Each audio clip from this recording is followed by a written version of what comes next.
नमो अरिहंताणं नमो सिद्धाणं नमो आयरीयाणं नमो वज्झायाणं नमो लोये सौसाहूणम्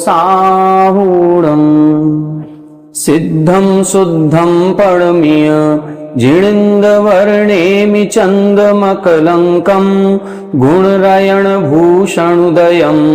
जीवस्य परुवणं बोच्छम। 1008 श्री मूलनायक आदिनाथ भगवान की जय। 1008 श्री गोमटेश्वर बाहुबली भगवान की जय। द्वासांग जिनवाणी माता की जय। आचार्य श्रेष्ठ आचार्य गुरुवर श्री 108 नेमिचंद्र सिद्धांत चक्रवर्ती महाराज की जय। आचार्य श्रेष्ठ आचार्य गुरुवर श्री 108 विद्यासागर जी महामुनि राज की जय। तीर्थ चक्रवर्ती जगत पूज्य निर्यापक श्रमण मुनि पुंगव श्री 108 सुधा सागर जी महाराज की जय। समस्त मुनि संघ की जय।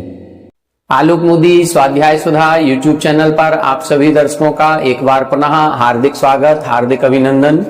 पूज्यवर आचार्य नेमिचंद्र सिद्धांत चक्रवर्ती महाराज द्वारा रचित श्री गोमटसार जी जीवकांड जी ग्रंथराज की स्वाध्याय श्रृंखला में पिछली कक्षा में हमने एक नई प्ररूपणा पर चर्चा करना प्रारंभ किया था, जिसका नाम है जीव समास प्ररूपणा। सबसे पहले गुणस्थान प्ररूपणा का वर्णन अपन सभी ने किया था, फिर उसके बाद अपन ने जीव समास पढ़ना प्रारंभ किया।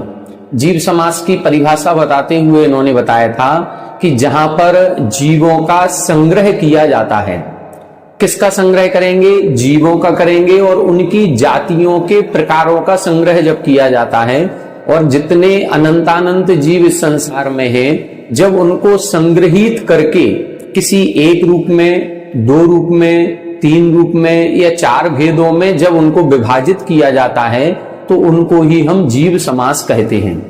हमने कल की कक्षा में आपको बताया था कि यदि हम संपूर्ण जीव राशि को केवल एक जीव नाम से संबोधित करें, संसारी जीव, तो ये जीव समास का एक भेद हो गया, और इस संसारी जीव के कहते ही संपूर्ण जीवों का ग्रहण हो गया। दो भेद करेंगे तो संसारी जीवों के त्रस जीव और स्थावर जीव, ऐसे दो भेद करते ही सारे अनंतानंत जीव इन दो भेदों में ही गर्भित हो जाते हैं। तीन भेद करेंगे तो स्थावर जीव तो एक अपन ने कर ही दिया था, अब त्रस जीवों के दो भेद कर देंगे, विकलत्रय और सकलेंद्रिय, तो ऐसे तीन भेद हो जाएंगे। इसी प्रकार से भेद प्रभेद करते करते करते करते हम लोग 19 भेदों पर आते हैं, 38 भेदों पर आते हैं, 57 भेदों पर आते हैं, और फिर 98 जीव समास के भेद किए गए। और भी विस्तार करेंगे तो और भी अनेक भेद बन जाते हैं, लेकिन प्रमुख रूप से यदि अपन ग्रंथों में, आगम में देखते हैं तो जीव समास के 14 भेद, 19 भेद, 57 भेद और 98 भेद प्रसिद्ध हैं। इस ग्रंथ को अपन अभी जब पढ़ेंगे, आगामी गाथाओं में आएगा, तो इसमें 14, 19, 38, 57 और 98 इन सभी का विस्तार से वर्णन किया गया है। कल की कक्षा में हमने आपको एक विशेष रूप से जीवों के भेद प्रभेदों का चार्ट बताया था, और उसमें हमने आपको स्पष्ट किया था कि यदि हमें जीव समास समझना है तो पहले जीवों के भेद प्रभेदों को समझना जरूरी है। इस संसार में कितने जीव हैं और उन जीवों के भेद प्रभेद कितने होते हैं, उनकी जातियां कितने प्रकार की हैं, त्रस जीव कौन कहलाते हैं, स्थावर जीव कौन कहलाते हैं, त्रस जीवों के भेद प्रभेद कितने करते हैं, 2 इंद्री, 3 इंद्री, 4 इंद्री, पंचेंद्री। 2 इंद्री, 3 इंद्री, 4 इंद्री जीवों को हम विकलत्रय कहते हैं। पंचेंद्री जीवों के दो भेद करते हैं, सैनी जीव और असैनी जीव। क्यों? क्योंकि एक इंद्री से 4 इंद्री तक के जितने जीव हैं ये तो असैनी ही होते हैं, यहां दो भेद होते ही नहीं। केवल पंचेंद्री जीवों में ही कुछ जीव सैनी है, कुछ असैनी है, इसीलिए ये दो भेद किए जाते हैं। पंचेंद्री जीवों में भी जब अपन भेद प्रभेद करेंगे तो 4 गतियों की अपेक्षा से भेद बनते हैं। क्यों? क्योंकि एक इंद्री से 4 इंद्री तक के जितने जीव हैं ये तो मात्र त्रियंच गति के ही होते हैं। पंचेंद्रीय जीवों में भेद प्रभेद बनता है कि सैनी असैनी का, अथवा देव, मनुष्य, नारकी और त्रियंच का। तो पंचेंद्रीय जीवों के अपन 4 भेद कर देते हैं। इनमें से देव, नारकी और मनुष्य तो नियम से सैनी पंचेंद्रीय ही होते हैं। मात्र त्रियंच जो होते हैं उन त्रियंचों में कुछ सैनी होते हैं, कुछ असैनी होते हैं। इसलिए पंचेंद्रीय जीव के दो भेद बन जाते हैं। स्थावर जीवों में जब अपन भेद प्रभेद करते हैं तो स्थावर जीवों के सामान्यतः तो 5 भेद किए जाते हैं, पृथ्वी का एक, जल का एक, अग्नि का एक, वायु का एक, वनस्पति का एक। फिर इनके भेद प्रभेद करते हैं तो सूक्ष्म और बादर की अपेक्षा से भेद प्रभेद किए जाते हैं। तो पृथ्वी का एक के भी 2 भेद, जल का एक के भी 2 भेद, अग्नि का एक के भी 2 भेद, वायु का एक के भी 2 भेद। ऐसे 4 जो प्रारंभ के स्थावर जीव हैं उनके 2-2 भेद बन जाते हैं। वनस्पति कायक के जब अपन भेद करते हैं तो सामान्यतः तो अपन ने 2 भेद कर दिए थे सूक्ष्म और बादर की दृष्टि से, लेकिन जब अपन विशेष भेद करेंगे तो वनस्पति कायक 2 प्रकार की होती है, एक साधारण वनस्पति और एक प्रत्येक वनस्पति। साधारण वनस्पति के जो जीव हैं ये 2 प्रकार के होते हैं, नित्य निगोद और इतर निगोद, जिनको हम नित्य निगोदिया अथवा इतर निगोदिया जीव भी कहते हैं। तो ये जो नित्य निगोद और इतर निगोद वाले जीव हैं, ये दोनों प्रकार के जीव सूक्ष्म और बादर के भेद से 2-2 प्रकार के होते हैं। तो अब अपन कुल भेद जब करते हैं तो पृथ्वी का एक, जल का एक, अग्नि का एक, वायु का एक, फिर नित्य निगोद और इतर निगोद, ऐसे ये 6 भेद हो गए। इन 6 भेदों के सूक्ष्म और इन 6 भेदों के बादर, तो कितने हो गए? 12 भेद हो गए। फिर इसके बाद प्रत्येक वनस्पति पर आते हैं तो प्रत्येक वनस्पति के 2 भेद करते हैं, सप्रतिष्ठित और अप्रतिष्ठित।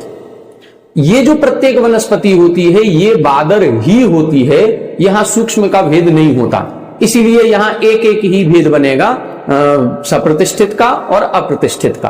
तो 2 भेद ये हो जाते हैं। ऐसे एकेंद्रियों के कुल अधिकतम भेद बनते हैं तो 14 भेद बन जाते हैं। पृथ्वी का एक, जल का एक, अग्नि का एक, वायु का एक, नित्य निगोद, इतर निगोद, इनके सूक्ष्म और इनके बादर 12 भेद हो गए।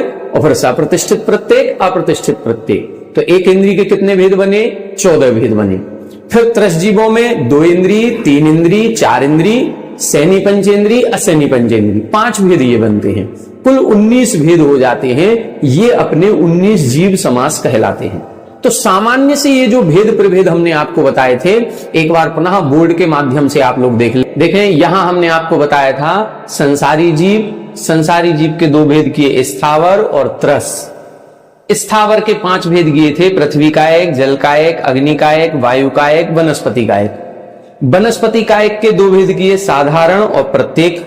साधारण के 2 भेद नित्य निगोद, इतर निगोद, और प्रत्येक के 2 भेद सप्रतिष्ठित, अप्रतिष्ठित। ये एकेंद्रीय जीवों के सारे भेद हो गए। अब इन एकेंद्रीय जीवों के भेद करते हैं तो इन भेदों के साथ साथ इनके सूक्ष्म बादर भेद होते हैं। सूक्ष्म बादर में हमने आपको बताया था कुछ जीव ऐसे होते हैं जिनके सूक्ष्म नाम कर्म का उदय होता है, जिससे उनके औदारिक शरीर की रचना ऐसी होती है जो एक दूसरे से टकराती नहीं है, बाधा को प्राप्त नहीं होती, उन्हें सूक्ष्म जीव कहते हैं। और कुछ जीवों का शरीर बादर नाम कर्म के उदय के कारण से बादर होता है, स्थूल होता है, उदार होता है, इसीलिए एक दूसरे से बाधा को प्राप्त होता है।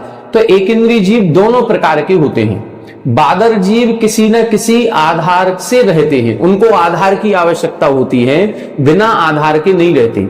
जैसे ये जो कमरा है, इस कमरे में बीच में जो हवा बह रही है, इस हवा में कहीं कोई आधार नहीं है, तो यहां पर जीव होंगे कि नहीं होंगे? यहां 5 प्रकार के स्थावर हो सकते हैं, लेकिन 5 प्रकार के स्थावरों में सूक्ष्म जाति के स्थावर होंगे, बादर नहीं होंगे, क्योंकि आधार नहीं है।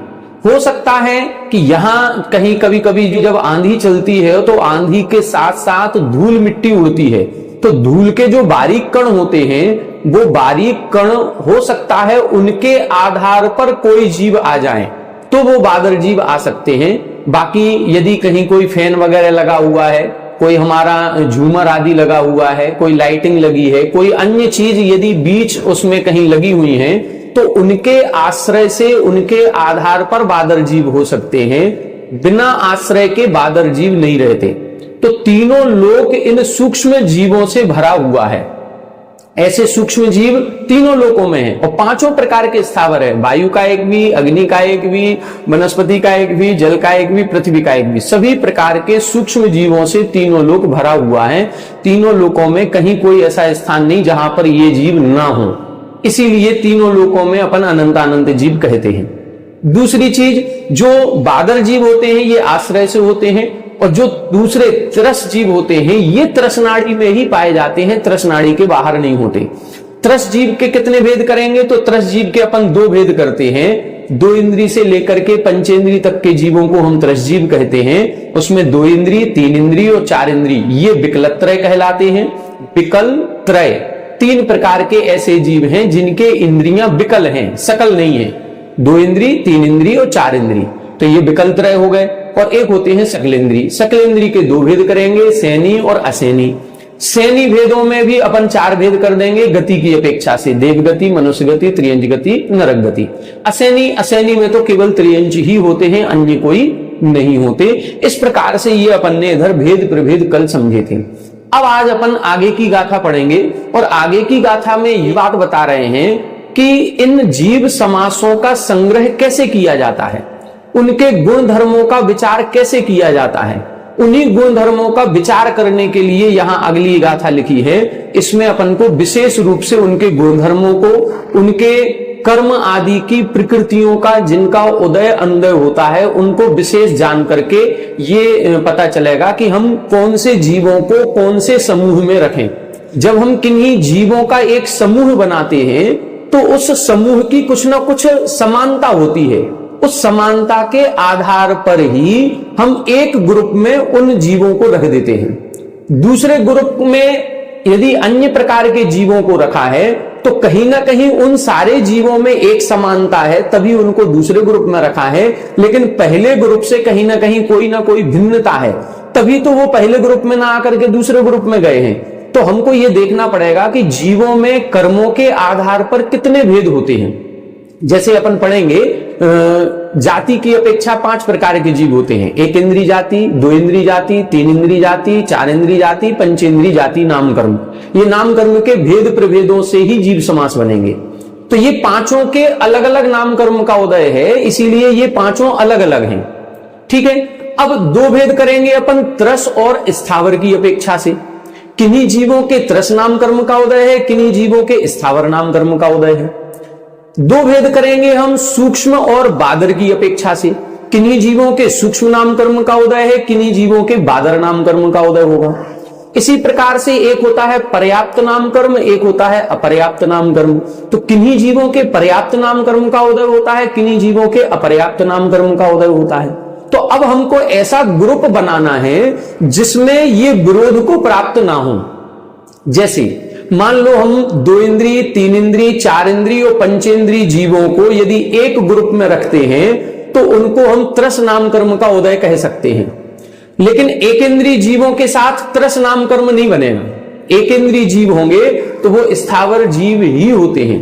1 इंद्री जीवों के साथ त्रस विरोधी है और 2 इंद्री, 3 इंद्री, 4 इंद्री, पंचेंद्री जीवों के साथ स्थावर विरोधी है। यदि हमने एक ग्रुप में स्थावर स्थावर स्थावर स्थावर को रख दिया तो अब हमें स्थावर रखने के साथ उसमें हम 2 इंद्री, 3 इंद्री, 4 इंद्री, पंचेंद्री को नहीं रख सकते, क्योंकि ये विरोधी हो जाएंगे।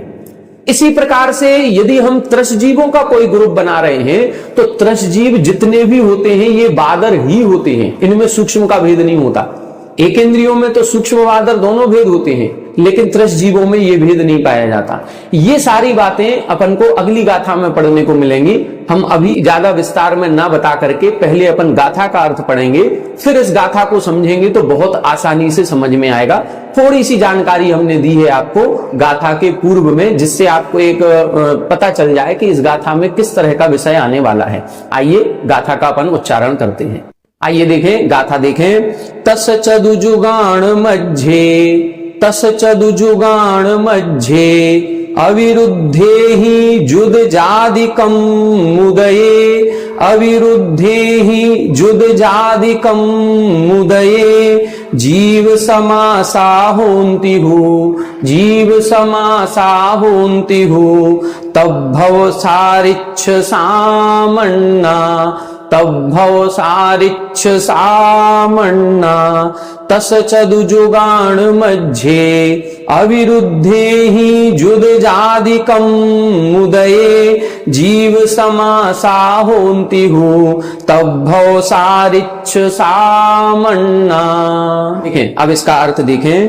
तस चदु जुगाण मध्य, यहां बता रहे हैं तस का मतलब त्रस, चदु यानी चार प्रकार के, जुगाण यानी युगल, युगाण चार प्रकार के युगल के मध्य यानी मध्य में। यहां चार प्रकार के युगल बनाएंगे। युगल कौन कौन से बनेंगे? त्रस आदि, जैसे पहला युगल बनेगा त्रस और स्थावर का, दूसरा युगल बनेगा सूक्ष्म और बादर का, तीसरा युगल बनेगा पर्याप्तक और अपर्याप्तक का, चौथा युगल बनेगा प्रत्येक और साधारण का। तो ऐसे चार युगल बन गए। कौन कौन से? त्रस, स्थावर, सूक्ष्म, बादर, पर्याप्त, अपर्याप्त, प्रत्येक और साधारण, ये चार युगल बन गए। इन चार युगलों के साथ जुद जादि कमुदय, जुद यानी युक्त, युक्त का मतलब युक्त करना है। इन चार युगलों के साथ एक युगल और मिलाएं। पांचवा युगल कौन सा होगा? जाति कम्म यानी जाति कर्म। तो जाति कर्म कौन कौन सा होगा? एक इंद्री जाति नाम कर्म, दो इंद्री जाति नाम कर्म, तीन इंद्री जाति नाम कर्म, चार इंद्री जाति नाम कर्म, पंचेंद्री जाति नाम कर्म। तो एक इंद्री जाति नाम कर्म का एक ग्रुप बनेगा और दो इंद्री से पंचेंद्री तक का एक ग्रुप बनाएंगे। इस तरह से जाति नाम कर्म के भी अपन दो भेद कर देंगे, एक इंद्री एक तरफ और दो इंद्री से पंचेंद्री तक एक तरफ। तो ऐसे कितने युगल बन गए? 5 युगल बन गए। त्रस स्थावर, सूक्ष्म बादर, पर्याप्त अपर्याप्त, प्रत्येक साधारण, एक इंद्री जाति और दो इंद्री से पंचेंद्री जाति। अब इनके बीच में जो एक ही ग्रुप के होंगे जिसमें विरुद्ध धर्म नहीं आना चाहिए, सूक्ष्म बादर से भी विरोध नहीं होना चाहिए, प्रत्येक साधारण से भी विरोध नहीं हो, इस तरह से पांचों युगलों में मिलाकर के जब कोई ऐसे जीव हो जो सभी प्रकार के समान गुण धर्म वाले हैं, उनको हम एक ग्रुप में रखेंगे, बाकी को अगले ग्रुप में रखेंगे। बस ऐसा करते जाएंगे तो हमारे जीव समास के भेद बन जाएंगे। क्या लिखा? जीव समासा होती हूं, जीव समास होते हैं। कैसे कैसे होते हैं? तस चदु जुगाण मध्य, त्रस आदि चार युगलों के मध्य में, और जुद जादि कमुदय और जाति कर्म के उदय को भी साथ में लेना है। इनमें अविरुद्ध ही, विरुद्ध नहीं होगा। विरुद्ध होगा तो वो एक ग्रुप में कैसे आएगा? मान लो कभी हम लोग शिविर लगाते हैं और शिविर में मान लो 500 शिविरार्थी हैं, तो 500 शिविरार्थियों को हम एक कक्षा में तो बैठा लेंगे नहीं, तो उनकी क्लासें डिवाइड करते हैं, उम्र के हिसाब से करेंगे। तो हमने कहा कि 10 वर्ष से लेकर 15 वर्ष तक का एक ग्रुप, 15 से लेकर के 25 तक का दूसरा ग्रुप, 25 से ऊपर का तीसरा ग्रुप, इस तरह से। तो अब इसमें कहीं विरोध नहीं आएगा। ऐसा नहीं है कि 25 से ऊपर वाले ग्रुप में कोई 16 साल वाला पहुंच जाएगा, नहीं पहुंचेगा, क्योंकि उसकी उम्र 16 है तो वो अपने 15 से 25 वर्ष वाले ग्रुप में ही जाएगा। इसी तरह से इधर हम जीवों को भी रखेंगे। यदि हम सूक्ष्म का ग्रुप बना रहे हैं तो उसमें फिर त्रसजीव नहीं आएंगे, क्योंकि सूक्ष्म का ग्रुप बनाओगे तो त्रसजीव तो सूक्ष्म होते ही नहीं है, त्रसजीव तो बादर होते हैं। यदि हमने त्रस जीवों का भेद बनाया है तो उसमें एक इंद्रिय जीव नहीं आएंगे, एक इंद्रिय जाति नाम कर्म वाले नहीं आएंगे। क्यों? क्योंकि त्रस जीव तो दो इंद्रिय से ऊपर वाले होते हैं। तो ये चीज हमको ध्यान देनी पड़ेगी कि कौन से ग्रुप को हमें लेना है और कौन सा ग्रुप विरोधी है, कौन सा समान गुण धर्म वाला है। अब ये 5 ग्रुप को हम लिखेंगे और पांचों ग्रुप के नाम लिख करके ये देखेंगे कि किसका किसके साथ विरोध है और किसके साथ विरोध नहीं है। इस ग्रंथ में एक सारणी बनी हुई है। इस सारणी को ऐसे यदि आपके समझ में नहीं आ रहा होगा तो हम आपको बोर्ड पर इसको समझा देते हैं कि इसको कैसे लगाना है। जब ये समझ में आ जाएगा तो फिर जीव समास बनाना और आसान हो जाएगा। आइए बोर्ड के माध्यम से इसको समझते हैं। आइए देखें, यहां हमने ये 10 पूरे नाम लिख लिए जो 4 युगल की चर्चा यहां पर की गई थी और जिसमें जाति नाम कर्म को भी हमें मिलाना था। तो ये 5 युगल अर्थात 10 विशेषताएं जीवों की हैं। सबसे पहली विशेषता ये जाति नाम कर्म के आधार पर है, फिर दूसरा त्रस स्थावर, तीसरा बादर सूक्ष्म, चौथा पर्याप्त पर्याप्त और पांचवा प्रत्येक साधारण। अब इनको हम एक दूसरे में लगाएंगे। जैसे एक इंद्री जाति, इसमें अपन को लगाना है, तो चूंकि जाति का युगल अपन ले रहे हैं तो इस युगल में अन्य युगलों को लगाएं और इस युगल में ये देखें कि कौन विरोधी है और कौन अविरोधी है। तो जैसे एक इंद्रिय जीव क्या त्रस हो सकता है? नहीं हो सकता, क्योंकि त्रस जीव किसे कहते हैं? 2 इंद्रिय, 3 इंद्रिय, 4 इंद्रिय, पंचेंद्रिय जीवों को त्रस जीव कहते हैं। त्रस नाम कर्म का उदय दो इंद्री से पंचेंद्री जाति नाम कर्म के उदय के साथ ही पाया जाएगा। यदि किसी जीव के एकेंद्री जाति नाम कर्म का उदय है तो उसके त्रस नाम कर्म का उदय नहीं होगा। तो पहले हम विरोधी गुणों को छांटेंगे, तो यहां अपन लिखेंगे विरोधी, ठीक है। और विरोधी लिखने के बाद फिर इसमें अपन लिखेंगे, तो यहां क्या लिख देंगे, एक इंद्री का विरोधी क्या हो गया, त्रस। अब दूसरा ग्रुप देखो, बादर और सूक्ष्म। एक इंद्रिय बादर हो सकते हैं कि नहीं, हो सकते हैं। सूक्ष्म हो सकते हैं कि नहीं, हो सकते हैं। पर्याप्त हो सकते हैं, हो सकते हैं। अपर्याप्त हो सकते हैं, हो सकते हैं। प्रत्येक और साधारण एक इंद्रिय जीव हो सकते हैं। एक इंद्रिय जीवों के ही भेद अपन करते हैं, प्रत्येक जीव और साधारण जीव। तो ये सभी हो सकते हैं। केवल इन 10 भेदों में से ये एक त्रस भेद ऐसा है जो एक इंद्रियों के साथ नहीं बनेगा, बाकी सब बन जाएंगे। अब द्विइंद्रिय आदि के साथ देखें, दो इंद्रिय आदि जीवों के साथ कौन सा विरोधी है। दो इंद्रिय आदि जीव त्रस होते हैं कि नहीं, त्रस होते हैं, तो ये तो समान में पहुंच जाएगा। स्थावर होते हैं क्या, नहीं होते। तो यहां पर विरोधी कौन सा हो गया, स्थावर, ठीक है। अब सूक्ष्म और बादर में से देखें, दो इंद्रिय आदि जीव क्या सूक्ष्म होते हैं, नहीं होते, ये बादर ही होते हैं। तो ये सूक्ष्म नहीं होते, इसीलिए इधर एक भेद सूक्ष्म का भी हो जाएगा, क्योंकि दो इंद्रिय आदि जीवों में सूक्ष्म का भेद नहीं होता। पर्याप्त अपर्याप्त दोनों भी होते हैं। दो इंद्रिय आदि जीव पर्याप्त तक भी मिलते हैं और अपर्याप्त तक भी मिलते हैं। प्रत्येक साधारण में से क्या होगा, तो एक इंद्रिय जीवों के ऊपर जितने दो इंद्रिय, तीन इंद्रिय, चार इंद्रिय, पंचेंद्रिय जीव हैं, ये प्रत्येक ही कहलाते हैं, ये साधारण नहीं होते। प्रत्येक और साधारण का मतलब इतना होता है, जहां एक शरीर और उसका स्वामी एक आत्मा होती है, उसे हम प्रत्येक जीव कहते हैं। और जहां पर एक शरीर हो और उसकी स्वामी अनंत आत्माएं होती हैं, उसको हम साधारण कहते हैं। तो ये जो साधारण का भेद है, ये केवल एक इंद्रियों में, वनस्पति कायक में होता है, अन्य नहीं होता। तो दो इंद्रिय, तीन इंद्रिय, चार इंद्रिय जीवों में ये साधारणपना नहीं पाया जाएगा। तो इधर अपन एक और भेद लिख लेंगे, ये साधारण। तो ये इनका विरोधी हो गया।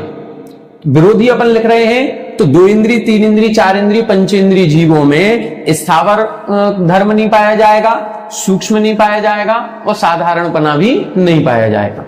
अब त्रस जीवों में देखें, त्रस जीवों में इनमें से कौन सा होगा और कौन सा नहीं होगा। त्रस जीवों में देखेंगे तो त्रस जीवों में क्या एक इंद्रिय जाति होगी, नहीं होगी, तो एक इंद्रिय जाति नहीं होगी। दूसरा क्या नहीं होगा, त्रस जीवों में स्थावरपना नहीं होगा, ठीक है। और त्रस जीवों में क्या नहीं होगा, त्रस जीवों में सूक्ष्मपना नहीं होगा। और त्रस जीवों में क्या नहीं होगा, और ये साधारणपना भी नहीं होगा। जो अपन ने ऊपर अभी लिखे थे दो इंद्रिय आदि में, वो सारे नहीं होंगे। तो ये इनके विरोधी, ये नहीं होंगे, बाकी सारे होंगे। आगे देखें, एक स्थावर जीवों में क्या क्या नहीं होगा और क्या क्या होगा। तो स्थावर में क्या नहीं होगा, स्थावर में दो इंद्रिय आदि जीव नहीं होंगे। ये दो इंद्रिय आदि जो जाति नाम कर्म है, ये जाति नहीं होगी। और क्या होगा, त्रसपना भी नहीं होगा। अब देखें, एक इंद्रिय जीवों में, स्थावर जीवों में सूक्ष्म और बादर दोनों भेद होंगे। पर्याप्त पर्याप्त दोनों भेद होंगे। प्रत्येक साधारण दोनों होंगे। तो अब इधर विरोधी कुछ भी नहीं है, क्योंकि अपन स्थावर की बात कर रहे हैं। तो स्थावर में जाति नाम कर्म में दो इंद्रिय से लेके पंचेंद्रिय जाति, ये विरोधी है, और त्रस ये विरोधी है। सूक्ष्म बादर, पर्याप्त पर्याप्त और प्रत्येक साधारण, ये सभी भेद इस स्थावर में पाए जाएंगे। बादर और सूक्ष्म की बात करें तो बादर का विरोधी कौन हो गया, बादर का विरोधी सूक्ष्म हो जाएगा। अब बादर देखें, बादर एक इंद्रियों में होते हैं कि नहीं, होते हैं, और दो इंद्रिय आदि में भी होते हैं। बादर तो सभी जीव हैं ही, तो बादर तो इन सभी में पाया जाएगा। त्रस बादर होते हैं, बादरों में स्थावर जीव होते हैं, क्योंकि स्थावर में भी बादर पाए जाते हैं। तो ये दोनों होंगे। बस बादर होगा तो सूक्ष्म नहीं होगा। बादर पर्याप्त तक भी होंगे, बादर अपर्याप्त तक भी होंगे। बादर प्रत्येक और साधारण, ये दोनों भी हो सकते हैं, क्योंकि प्रत्येक जीव तो बादर ही होते हैं और साधारण में सूक्ष्म बादर दोनों भेद पाए जाते हैं। तो बादर का विरोधी केवल एक बचेगा, सूक्ष्म, ठीक है। अब इसमें देखें, सूक्ष्म का विरोधी कौन है, तो सूक्ष्म का विरोधी एक बादर तो हो ही जाएगा। अब ऊपर से देखें अपन, सूक्ष्म का विरोधी एक इंद्रिय जीव, एक इंद्रियों में तो सूक्ष्म होते हैं, तो ये तो समान गुण धर्म हो गया। दो इंद्रिय आदि जीव ये नहीं होंगे, तो इधर अपन एक और भेद लिख देंगे, दो इंद्री आदि जाति नाम कर्म, दो इंद्री आदि। ये भेद सूक्ष्म जीवों में नहीं होता। त्रस और स्थावर, सूक्ष्म जीवों में त्रस भेद भी नहीं होगा, क्योंकि त्रस जीव सूक्ष्म नहीं होते, ये बादर ही होते हैं। और पर्याप्त पर्याप्त दोनों होंगे। प्रत्येक साधारण में से प्रत्येक जीव बादर ही होते हैं, सूक्ष्म नहीं होते, इसीलिए सूक्ष्म के साथ प्रत्येक का भेद और आ जाएगा, क्योंकि ये उसका विरोधी है। यदि प्रत्येक वनस्पति वाला जीव होगा तो वो बादर होगा, वो सूक्ष्म नहीं होगा, इसलिए ये विरोधी हो गए। ठीक है, अब इसमें देखें पर्याप्त और अपर्याप्त। तो पर्याप्त का विरोधी अपर्याप्त, और अपर्याप्त का विरोधी पर्याप्त, ये तो हो ही गए। अब इसके बाद देखें पर्याप्त नाम कर्म का उदय एक इंद्रियों में होता है कि नहीं? होता है। दो इंद्रियादि जीवों में होता है, त्रस जीवों में होता है, स्थावर जीवों में होता है, बादर में होता है, सूक्ष्म में होता है, प्रत्येक में है, साधारण में है, सभी में पर्याप्तक नाम कर्म पाया जाएगा। केवल पर्याप्तक यदि विरोधी है तो अपर्याप्तकों का विरोधी है।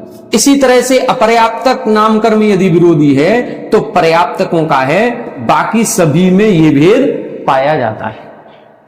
प्रत्येक और साधारण को देखें तो प्रत्येक और साधारण में अब एक इंद्रियों से लगाएं तो प्रत्येक जीव एक इंद्रियों में होते हैं कि नहीं? होते हैं। और दो इंद्रियादि जीव उनमें भी होते हैं, तो प्रत्येक जीव में तो ये दोनों भी पाए जाएंगे। त्रस और स्थावर में से प्रत्येक जीव त्रस भी होते हैं और स्थावर में भी प्रत्येक का भेद बन जाता है। बादर और सूक्ष्म के साथ प्रत्येक बनेगा कि नहीं? प्रत्येक वनस्पति के साथ बादर भेद बन जाएगा, और प्रत्येक के साथ सूक्ष्म सूक्ष्म भी बन जाएगा। जैसे पृथ्वी कायक, जल कायक आदि है, ये प्रत्येक कहलाते हैं, तो ये सूक्ष्म भी बन जाएगा। पर्याप्त अपर्याप्त ये दोनों भी भेद प्रत्येक के साथ बन जाएंगे। तो प्रत्येक के साथ केवल एक विरोधी बनेगा, साधारण, क्योंकि जो प्रत्येक होगा वो साधारण नहीं होगा। अब साधारण का विरोधी देखें। साधारण का विरोधी कौन है? साधारण का विरोधी एक तो प्रत्येक हो ही गया, और दूसरा ऊपर से नीचे तक लगाएं तो साधारण का विरोधी एक इंद्रिय है क्या? नहीं, एक इंद्रियों में तो साधारण जीव होते ही हैं। दो इंद्रिय आदि जीवों में साधारण नहीं होगा। यदि दो इंद्रिय आदि जाति नाम कर्म का उदय है तो फिर साधारण नाम कर्म का उदय नहीं होगा। तो साधारण के साथ दो इंद्रिय आदि जाति नाम कर्म का विरोध है, ये उसमें नहीं पाया जाएगा, तो ये दो इंद्रिय जाति अपन लिख लेंगे। फिर इसके बाद देखें त्रस और स्थावर, तो साधारण भेद केवल स्थावर में होता है, त्रस में नहीं होता, तो इधर अपन एक त्रस लिख लेंगे। फिर देखें बादर सूक्ष्म, तो साधारण वनस्पति वाले बादर भी होते हैं, सूक्ष्म भी होते हैं, पर्याप्त भी होते हैं, अपर्याप्त भी होते हैं। तो केवल कितने भेद विरोधी बने? प्रत्येक वनस्पति, द्विइंद्रिय जाति आदि और त्रस, ये इनके विरोधी कहलाएंगे। बस ये चीज यदि अपन को एक बार क्लियर हो गई कि कौन से जीवों के कौन विरोधी है और कौन उसका समान गुणधर्म वाला है, यदि ये अपन को समझ में आ गया तो अब जीव समास बनाने में अपन को आसानी होगी, और इन्हीं गुण धर्मों के आधार पर जीव समासों की संरचना होती है। यहां पर एक शब्द और आया है, तद्भव सारिच्छ सामन्ना। यहां पर तद्भव सामान्य और सादृश्य सामान्य का वर्णन किया गया है। तो तद्भव सामान्य का मतलब होता है जो एक जीव की विभिन्न पर्यायों में पाया जाता है।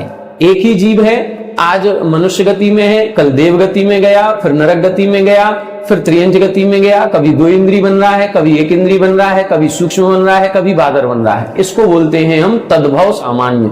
और एक होता है सादृश्य सामान्य। सादृश्य सामान्य का मतलब है जब अन्य जीवों की अपेक्षा समानता देखी जाती है। तो यहां ये जो जीव समास का कथन होगा ये सादृश्य सामान्य की अपेक्षा होगा। इसी को हम त्रियक सामान्य भी कहते हैं। त्रियक सामान्य का मतलब तिरछे रूप में अपन देख रहे हैं, अन्य सभी जीवों में देख रहे हैं। जैसे त्रस नाम कर्म का उदय देवों में भी है, मनुष्यों में भी है, नारकियों में भी है, तो ये सब एक ही ग्रुप में आ जाएंगे।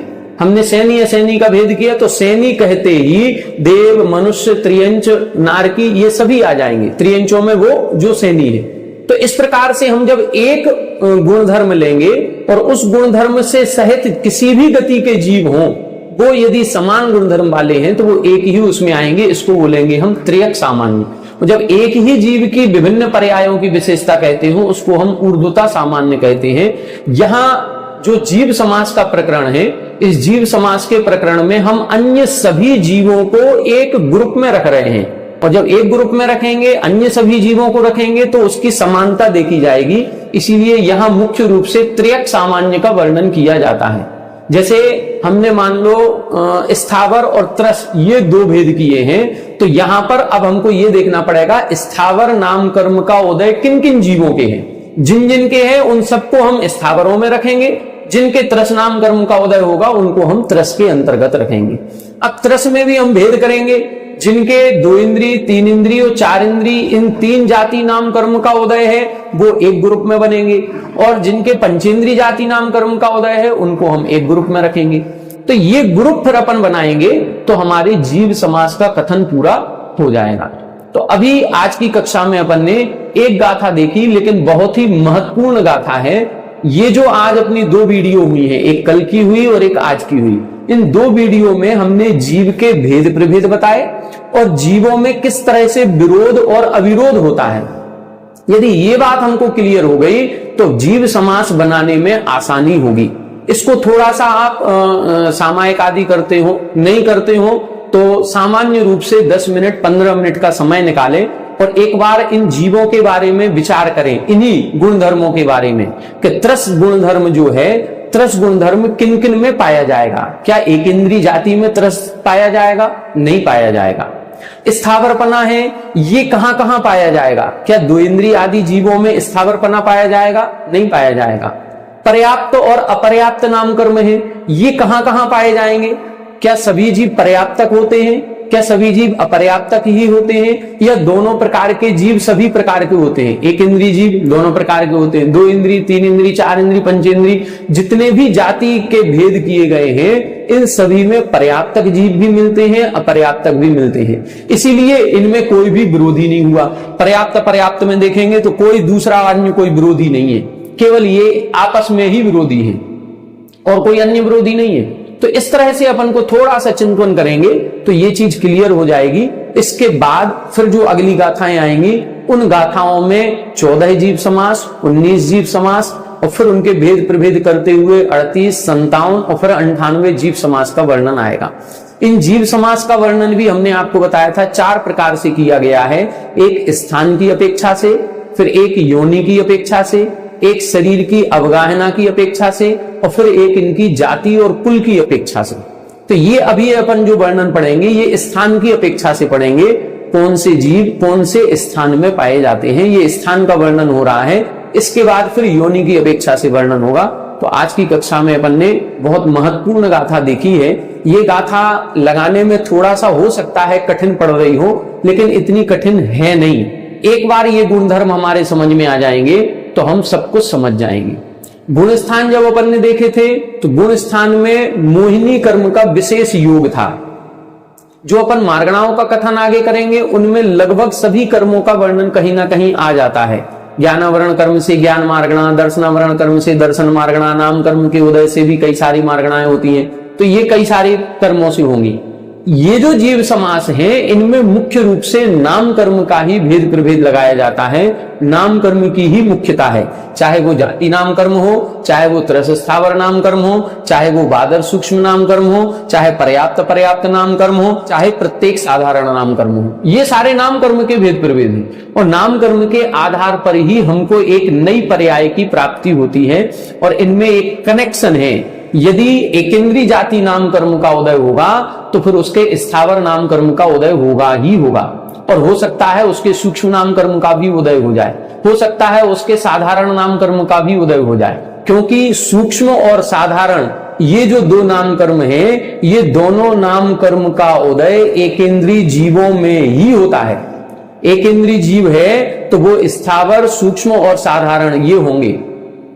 बादर का उदय हो सकता है लेकिन सूक्ष्म और साधारण एक इंद्री के ही होगा, 2 इंद्री आदि के नहीं होगा। सूक्ष्म और साधारण का उदय है तो स्थावर और एक इंद्री होगा ही होगा। ये आपस में इनका कनेक्शन है, ये एक दूसरे से जुड़े हुए हैं। इसी तरह से त्रस नाम कर्म का उदय है तो उसके स्थावर नाम कर्म का उदय नहीं होगा, उसके एक इंद्री जाति नाम कर्म का उदय नहीं होगा, उसके सूक्ष्म नाम कर्म का उदय नहीं होगा, उसके साधारण नाम कर्म का उदय नहीं होगा। क्यों नहीं होगा? क्योंकि उसके त्रस नाम कर्म का उदय है। तो ये सारी चीजें अपन को देखनी पड़ेंगी, एक कर्म के साथ दूसरा कर्म किस तरह से कनेक्ट होता है, ये सारी चीजें समझ में आएंगी तो जीव समास भी समझ में आ जाएगा। आज की कक्षा में इतना ही। आप थोड़ा सा इस गाथा का चिंतन मनन कीजिए, आगे अपन आगे के विषय को आगे की कक्षा में पढ़ेंगे। आप सभी हमारे साथ बने रहें। सभी को जय जय।